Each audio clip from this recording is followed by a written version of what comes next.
Hi, welcome to IELTS Hockey. In this video, I'll make you aware of the first section in the speaking test of Trinity ISC 4, the presentation part. Here, unlike Anglia, you do not have the topic when you book the exam. You have to make your own topic and you have to prepare some notes also for the examiner to refer to, as in these were my notes when I took the exam. The exams are conducted digitally and in person, and the notes have to be given to the examiner before the exam when you are taking the digital version, which was my case, of course. uh, the topic that you choose should be discursive. It should have different viewpoints. Different people would have different takes on what you're going to say, and if you choose something very material or very objective, then of course you're not going to be having a good presentation over there. For instance, if you choose my career or maybe my first visit to some place, these things are going to be very idiotic in your presentation. So don't do such things. After that, the exam is at C2, which is like 8.5 or 9 in IELTS. So you can expect the difficulty to be very high. And there are certain levels that you're given as your results. um, it's either pass with distinction or pass with merit. If you're really good, then only pass, or then the fail thing. I did not get the highest mark. I did not get pass with distinction in Trinity ISC for speaking. But as I said, or as I told you in the previous Trinity video, that the examining authorities here in India were really bad and my exam was affected. So let's bury the hatchet and start the presentation, because even pass with merit is fine enough, because, as I said, it is already at C2. So I don't really need to be very fidgety about it. So the uh, presentation lasts 5 minutes, and you should be ready to talk about it in detail also afterward, when the examiner is going to ask you questions about it and is going to be asked questions about it from you in the second section of the speaking test. But that's not the subject matter of today. So I'm going to start my timer here. My topic is the significance of critical reasoning in India, or in the India I know. I've specifically chosen this phrase, the India, because I'm a critical thinker and I would not want to talk about the people I've not met. I have met only a few people in India and I would want to focus on only them. Uh, let's start with the definition. Critical reasoning or critical thinking, as you know, is the ability to get into the finer shades, or deeper levels, so we are able to understand the reasons for something, why something is happening like this, or what the you know cause of this is. For instance, if I have to know about my father's anger issues, I would want to delve into his childhood so as to know if there was someone who harmed him, or maybe if there was something that was really macabre, that has led to his current personality. It is very, very significant. Otherwise, we are not able to solve many problems in lives.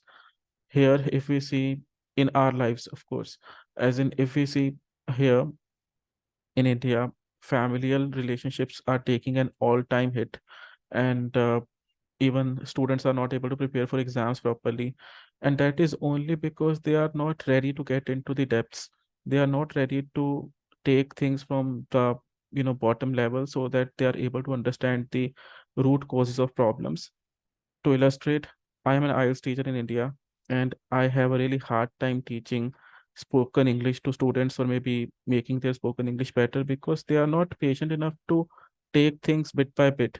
They are not ready to talk about pronunciation first and then fluency. They are not ready to work on their grammar first and then vocabulary. They want everything at one time only. And that's really hazardous, in the overall picture. Though I would admit that it is not their fault completely, and I would now want to talk about the reason for the shortage of this skill in India, and that is our overambitious nature. In India, teachers and parents make children so overambitious, or maybe they put so many burdens on them that they are not able to handle even one of the things properly. They want children to be good athletes. They want children to be good students. They want children to be good children per se. And they want children to be good artists also. Having so many irons in the fire, they are not able to take care of even one of them. And as I said, that's been exemplified properly by the previous example only. Or maybe if I take the familial domain again, uh, my father and I would not have enough time to sit together and talk about his anger issues or my cowardice. As in, I'm not a very brave person in real life. So we would not be delving into the finer shades, or maybe we would not be talking about how my childhood was scarred by some incidents, and I have not been able to become a real braveheart now.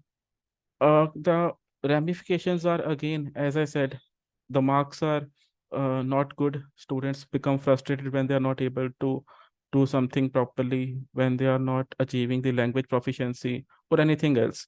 And parents and children live far away from each other.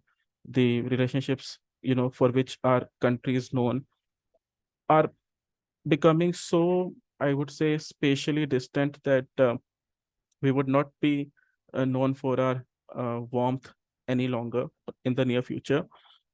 Um, Otherwise, also, as in the negativity that is there in our country, regarding how people are manipulative or how people are not able to, solve the problems, or maybe, create really good atmospheres in offices, or maybe in other places or restaurants or ever. It is only because they are not slow enough, or they are not patient enough to think about what the problem is from the bottom level. Hence, in conclusion, my topic, as I said, was the importance of critical reasoning in the India. I know critical reasoning is the ability to look into the picture, from the very fundamental point, or to scrutinize it. It is significant because life problems are not solved, and the dearth of this skill is because of the overambitious nature, the quixotic nature of our, uh, country's people, and the consequences are grave. The relationships are getting scarred, and so are the academic performances. And that would be the end of my presentation. Remember, Trinity is hell bent on testing your language functions.